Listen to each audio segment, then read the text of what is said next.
స్వర్గవాస ఎవరు?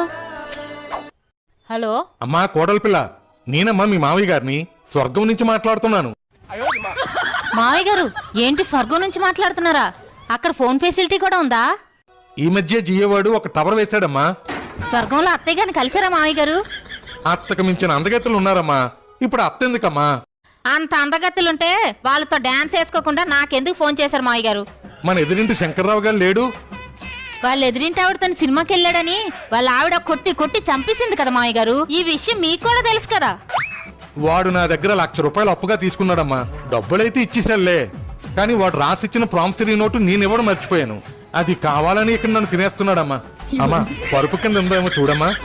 ఉంది మావయ్య గారు. కొంపతీసి ఆ నోటు మీకు ఇవ్వడానికి నన్ను గాని మీ అబ్బాయిని గాని చచ్చిపోమంటారా ఏంటి? మన వెనకింటి దివాకరం కొన ఊపురుతో కొట్టుమిట్టాడుతున్నాడమ్మా. తులసి నీళ్ళు కూడా పోసేస్తున్నారులే. నువ్వేదో